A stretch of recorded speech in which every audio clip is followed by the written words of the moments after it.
Assalamualaikum warahmatullahi wabarakatuh. Alhamdulillahirabbil alamin wassalatu wassalamu ala asyrafil anbiya'i wal mursalin Sayyidina Muhammadin wa ala alihi wa sahbihi ajma'in, amma ba'du. Asyhadu an la ilaha illallah wa asyhadu anna Muhammadan abduhu wa rasuluh. Qala Allah ta'ala fi kitabihil karim, a'udzu billahi minasy syaithanir rajim. Bismillahirrahmanirrahim. Ya ayyuhalladzina amanu kutiba alaikumusiyam kama kutiba alal ladzina min qablikum la'allakum tattaqun. Wa qala Rasulullah sallallahu alaihi wasallam, man shoma ramadhana imanan wa ihtisaban ghufira lahu ma taqaddama min dzambi. Alhamdulillah, kita panjatkan puji syukur kehadirat Allah Subhanahu wa taala yang telah memberikan banyak nikmat kepada kita sampai saat ini. Alhamdulillah, kita sama-sama melaksanakan ibadah puasa dan mudah-mudahan puasa kita diridhoi Allah Subhanahu wa taala. Anak-anak, sampai saat ini mudah-mudahan kalian semuanya berpuasa, dan puasa ini adalah puasa yang wajib kita, sebagaimana Allah mewajibkan dalam Al-Quran bahwa setiap orang-orang beriman, orang muslim yang beriman itu wajib berpuasa. Apa tujuan puasanya? Diantaranya dalam Al-Quran disebutkan supaya kita semuanya bertakwa. Apa itu takwa? Takwa artinya menjauhi segala larangannya dan mengikuti semua aturannya, menjalankan semua aturannya. Itu artinya takwa secara bahasa ya. Lebih jelasnya takwa itu diantaranya kita memang harus tunduk dan patuh kepada Allah Subhanahu wa taala. Diantaranya adalah salah satunya adalah puasa dan sholat, dan semuanya yang diperintahkan oleh Allah kita harus melaksanakannya. Bapak di sini untuk anak-anak pada hari ini, karena kita belajarnya adalah melalui video, yang sebelumnya memang mau tatap muka tetapi belum ada izin dari Bupati, ya dikhawatirkan kondisi sekarang adalah kondisi COVID-19, ya dikhawatirkan karena situasi ini, ya mau tidak mau sebenarnya kita semuanya ingin langsung tatap muka, tetapi karena kondisi seperti ini kita jalani saja ya.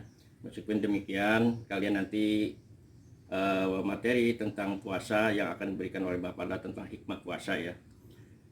Nah, sebelum kita langsung kepada materi hikmah puasa, tentu saja kalian mungkin semuanya sudah banyak yang tahu apa arti pengertian puasa. Ya, puasa diantaranya adalah pengertian yang sederhana adalah menahan dari makan dan minum dari terbit fajar sampai terbenamnya matahari. Itu puasa secara lahiriah ya. Kemudian secara lebih luasnya adalah ya banyak sekali puasa-puasa yang memang harus kita jaga. Diantaranya kita tidak boleh ngomongin orang, gosip ya. Kemudian juga tidak boleh marah-marah, meskipun memang sifat manusia kadang-kadang tidak bisa terjaga, suka marah-marah mulu. Di antara kalian suka marah sama orang tua ya, di antaranya seperti itu. Jaga juga supaya adik-adiknya dalam keluarga, itulah memang sifat manusia. Makanya di sini di antara hikmah puasa ada salah satunya adalah juga memberikan pendidikan kepada nafsu kita, menjaga hawa nafsu. Nah, inilah yang dilakukan oleh manusia adalah memang susah untuk menahan nafsu. Makanya kata Rasul itu yang paling berat adalah jihadun nafsi, perang melawan hawa nafsu. Pada zaman dahulu ketika perang Badar besar itu benar-benar sampai banyak korban kaum muslimin atau kafirin. Meskipun kaum muslimin menang perang yang sangat besar, mengorbankan nyawa banyak, tetapi ketika Rasulullah bersabda bahwa yang itu perang kecil, masih termasuk dikategorikan perang yang belum begitu besar. Yang paling besar adalah menahan hawa nafsu, perang dengan nafsu kita. Karena nafsu kita suka liar, artinya kadang-kadang kita tidak bisa mengendalikan diri, mau marah seenaknya, mau berbuat keinginan kita harus dituruti, padahal itu misalnya bertentangan dengan aturan Islam atau agama, tetap kita labrak, kita tabrak terus, karena memang nafsu yang berbicara. Kemudian juga di sini ada andil setan ya, kendaraannya nafsu dalam diri kita. Nah, ini yang diantaranya salah satu hikmah puasa. Puasa adalah menahan. Mudah-mudahan dengan puasa ini kita ingat kepada Allah bahwa kita semuanya dengan puasa ini, ketika kita akan marah, oh sedang puasa. Ketika ada yang ngajak berantem, oh sedang puasa. Ketika misalnya kita mau mencuri, oh saya sedang puasa. Ketika kita mau makan, oh sedang puasa. Nah, itu diantaranya adalah untuk menahan hawa nafsu. Kemudian hikmah-hikmah yang berikutnya diantaranya adalah apa? Untuk apa? Menjadi keimanan kita lebih. Apa keimanan yang lebih? Kalau saat ini iman itu artinya apa? Percaya kepada Allah dengan sebenar-benarnya percaya, yakin, ainul yakin.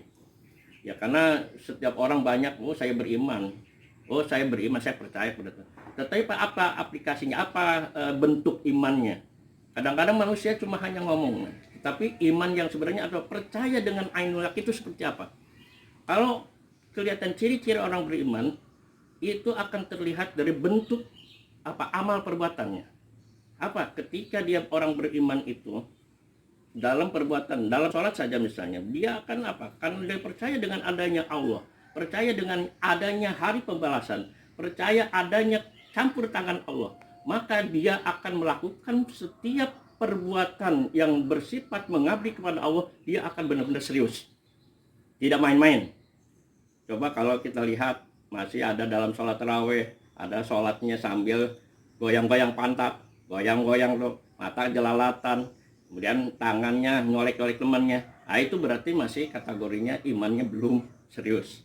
Nah, yang dimaksud iman yang sebenarnya adalah benar-benar konsentrasi bahwa setiap perbuatan itu pasti dia akan malu atau takut dengan penciptanya, yaitu Allah. Karena dipercaya bahwa Allah itu ada, Allah itu benar-benar menyaksikan kita, melihat kita, memelihara kita, dan memang setiap gerak kita dipantau oleh Allah Subhanahu wa taala. Nah, itu diantaranya. Kalau dengan puasa itu insya Allah kita itu menyadarkan diri bahwa iman kita benar-benar link, artinya nyambung kepada Allah, bahwa setiap perbuatan itu memang Allah akan memantau kita, kemudian Allah juga akan mengawasi kita, dan semuanya dengan puasa itu. Nah, itu diantaranya untuk meningkatkan ketakwaan. Nah, pada hari-hari biasa sholat kita artinya tidak begitu serius. Sekarang dengan puasa itu mudah-mudahan di masjid, di mushola kita berjamaah, kemudian rame-rame, kemudian benar-benar tadarus dan sebagainya. Itu diantaranya adalah bentuk atau meningkatkan keimanan kepada Allah Subhanahu wa taala. Mudah-mudahan kalian di rumah atau di mana saja kalian juga seperti itu. Baik, tingkatkan iman kita. Kenapa tingkatkan iman kita di bulan Ramadan? Karena di bulan Ramadan ini adalah bulan suci yang banyak sekali pahala yang memang dihadiahkan oleh Allah kepada kita. Jadi berlipat ganda. Semua perbuatan itu dibalasnya lipat ganda. Makanya puasa itu kenapa beda dengan ibadah-ibadah lain? Kalau sholat mungkin ada bisa kelihatan, bisa ingin dipuji sama orang, oh sholat rajin di musola misalnya, wah biar kelihatan, oh rajin si A ini. Tapi puasa tidak bisa, karena puasa ini ibadah yang benar-benar personal, artinya ibadah benar yang dilakukan oleh sendiri dan hanya diri kita dengan Allah yang tahu. Makanya kata Allah, puasa itu adalah untuk as-saumu li wa ana ajzibi. Puasa itu adalah untukku, dan puasa itu adalah untukku, kemudian akulah ya yang akan membalasnya. Nah, itu makanya betapa besar, betapa istimewanya puasa ini. Maka jangan sia-siakan oleh kalian. Jangan sekali-kali kalian puasa itu hanya takut sama orang tua. Puasa, ngomong puasa iya, padahal nggak ada orang tua, kulkas minum, aus minum. Nabi bilang lagi sama orang tua. Terus ada ketika puasa orang tua nggak ada tape kamu makan. Nah, itu puasa bohong namanya. Ya, makanya nggak bisa puasa itu, Allah yang tahu dengan diri kalian. Ya bilang sama orang tua ya ikut buka ya buka, padahal tidak puasa. Ini tidak bisa. Makanya puasa ini sangat artinya benar-benar Allah memperhatikan orang-orang yang berpuasa. Itu hikmah dalam puasa. Kemudian hikmah lain apa? Hikmah lain dalam puasa itu satu, meningkatkan solidaritas terhadap solidaritas sosial, ya artinya kepedulian sosial. Dalam puasa mudah-mudahan seorang beriman itu akan peduli terhadap sesamanya. Sesama siapa? Sesama orang yang memang membutuhkan untuk dibantu. Orang-orang miskin, orang-orang yang kekurangan. Nah, itu ketika puasa kita bisa merasakan, betapa laparnya orang-orang yang tidak punya makanan. Betapa sakitnya, menderitanya orang-orang yang kekurangan. Mau beli ini tidak punya uang, mau makan nunggu sampai sore, itu pun kalau ada. Dia lapar, menahan lapar. Kalau orang beriman yang miskin, dia tidak mau akan meminta, dia malu, sehingga dia terpaksa puasa, terpaksa menahan lapar. Nah, itu kalau kita puasa berarti kita juga akan merasakan betapa pedihnya, betapa laparnya orang-orang yang tidak mempunyai ya makanan. Artinya orang-orang miskin yang memang dia kekurangan. Nah, disitulah kita introspeksi. Oh iya, ternyata orang-orang yang begitu tuh lapar, kita juga merasakan betapa laparnya orang-orang yang tidak punya makanan, orang-orang yang miskin, yang untuk membeli beras pun tidak ada. Kalau kalian bisa, atau ada tetangga kalian atau teman kalian yang kalian lihat, ya banyak yang seperti itu, kekurangan, apalagi di masa pandemi ini, banyak orang-orang tua yang di PHK, orang tua yang memang untuk makan pun susah, mencari pekerjaan lagi juga yang baru susah, kemudian dari mana untuk mencukupi biaya anak-anaknya, kemudian sekolah, makannya bisa pagi juga tidak bisa makan, mungkin nunggu sore pun kalau dapat terpaksa puasa.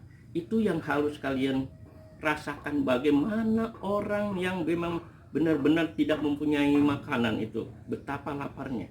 Nah, kita itu dididik, jiwa kita ini dididik untuk bisa merasakan, peduli sama orang-orang yang seperti itu, orang-orang yang lapar. Kita juga merasakan lapar, oh ternyata seperti ini. Nah, itu diantaranya kita akan terpanggil untuk mau berbagi. Nah, di situ makanya ini adalah hikmah puasa itu juga diantaranya fadil puasa itu kita untuk supaya disenangi oleh Allah, kita juga harus menyisihkan sebagian harta atau beberapa harta yang kita punya semampu kita, berikan pada mereka. Kita peduli terhadap mereka yang memang membutuhkan. Makanan apa yang kita punya yang memang harus kita sisihkan untuk mereka, biar mereka sama-sama bisa merasakan. Bahkan dalam puasa ini, barang siapa yang bisa atau yang mampu atau yang mau melakukan untuk berbagi ketika buka seteguk air saja kepada orang yang berpuasa, kemudian dia minum pada saat berbuka, maka pahalanya sama dengan yang berpuasa. Betapa luar biasanya itu ya, orang yang memberi, orang berbagi. Memang tidak semua orang artinya punya karakter, punya kebiasaan atau punya pemikiran seperti itu. Hanya orang-orang yang memang peduli dengan sesamanya, mau berbagi. Berbagi itu indah. Coba saja kalian membiasakan untuk berbagi, tidak pelit sama orang lain. Ketika kita membagi, memberikan kepada orang lain yang membutuhkan, itu ikhlas karena Allah, maka keindahan yang akan kita rasakan itu sangat luar biasa. Belum lagi nanti Allah akan berikan di sana ya balasannya yang sangat luar biasa. Itu hikmah di antara di bulan Ramadan itu. Banyak sekali keutamaan atau hikmah-hikmah di bulan Ramadan itu. Oleh karena itu, kalian juga semuanya, ayo selagi kita sempat diberikan umur sampai saat ini berpuasa, jangan sia-siakan waktu ini. Ya, jangan sia-siakan waktu ini. Makanya karena hari akhir itu benar-benar ada. Sebentar lagi mungkin ya ini dunia ini sudah tua. Kita kalau untuk meningkatkan keimanan kepada Allah itu ingat kiamat. Dunia sebentar lagi hancur. Apa yang kalian bawa? Apa kalian udah siapkan? Satu memang iman kepada Allah ya. Nah, diantaranya adalah keimanan itu untuk mendekatkan diri kepada Allah. Kemudian untuk supaya memang kita tujuannya takwa, apa itu takut kepada Allah dengan siksanya, dengan semua resiko nanti setelah mati. Nah, manusia itu bakal diambil nyawanya, diambil ruhnya oleh Allah. Makanya disebut mati. Apa itu mati? Mati itu jasadnya apa ruhnya? Mati itu adalah jasadnya. Ruhnya tetap hidup. Itu sepakat semua orang-orang ilmuwan semua, termasuk orang yang ateis pun mempercayai bahwa yang mati itu hanya raga fisiknya. Ruhnya tetap dia hidup. Jadi kenapa kita masih banyak orang-orang yang bisa berkomunikasi dengan roh-roh yang sudah mati, karena memang hidup. Apalagi dalam Al-Quran bahwa ruh para nabi, para wali itu hidup, tidak mati ya, atau syuhada tidak mati. Kenapa? Ya kalau orang yang seperti orang-orang yang banyak maksiat itu, kenapa tidak bisa itu? Karena dia di kehidupan ruhnya itu di penjara di sana, dia disiksa, tidak bisa komunikasi, baru-baru komunikasi untuk dia menahan siksaannya aja susah. Oleh karena itu kita yakin. Nah makanya dalam kunci keimanan itu satu modalnya apa yang harus kita pertahankan dalam tauhid. Kuncinya hanya la ilaha illallah. Dengan la ilaha illallah kita ditempatkan di surga. Dengan la ilaha illallah orang itu bisa masuk neraka. Kenapa? Ketika kita beriman dengan mengucapkan syahadat, kemudian la ilaha illallah, apalagi meninggalnya mengucapkan kalimat la ilaha illallah, maka surgalah jaminannya. Dan orang yang menolak kalimat tauhid la ilaha illallah, maka jaminannya neraka. Dengan la ilaha illallah kita masuk surga. Dengan la ilaha illallah menolak la ilaha illallah itu neraka. Itu sudah ada tempatnya di alam sana masing-masing. Intinya dari sekarang mari kita benar-benar di bulan ini mudah-mudahan kita sempatkan, jangan sia-siakan, karena bulan-bulan lain tidak ada lagi amal yang dilipat gandakan. Semua perbuatan yang baik Allah akan balas dengan berlipat ganda. Oleh karena itu mari anak-anak, selagi kamu kuat, apalagi masih muda ini, kalian tenaganya, kekuatan pikirannya dan sebagainya, jangan sia-siakan waktu itu. Ya tadarus, ya sehari, ya sejud, ya bisa itu. Karena satu ayat itu dijelaskan itu bisa 7 kali lipat dibalas oleh Allah. Satu huruf maksudnya, apalagi satu ayat tinggal kalikan. Tapi bukan itu sebenarnya, tapi itu kan hanya untuk motivasi. Yang penting kalian adalah mengikuti aturan Allah, takut atau menjalankan semua perintah Allah dan menjauhi segala larangan. Itu kuncinya. Kenapa? Karena dengan iman itu kalian benar-benar mengabdi kepada Allah, karena semua adalah campur tangan Allah. Kalau kalian dari sekarang sudah memanage, mengatur diri kalian untuk ibadah, insya Allah kehidupan kalian nanti insya Allah akan Allah tetap jaga, kemudian Allah berikan kesejahteraan. Jangan takut. Kuncinya adalah dari sekarang, kepada siapa lagi kalian akan memohon, kepada siapa lagi kamu akan berlindung. Hanya kepada Allah, tiada Tuhan selain Allah. Hanya Allah lah yang akan memberikan kehidupan kita. Hanya Allah lah akan yang memberikan kesejahteraan kepada kita. Hanya Allah lah akan meningkatkan derajat kita. Hanya Allah lah yang akan memberikan kebahagiaan kita dunia dan akhirat. Itu saja barangkali yang bisa Bapak sampaikan. Kurang lebihnya mohon maaf. Mudah-mudahan kalian bisa mencerna, kemudian kalian nanti ringkas ya untuk laporan ke wali kelasnya masing-masing. Dari Bapak sekian, assalamualaikum.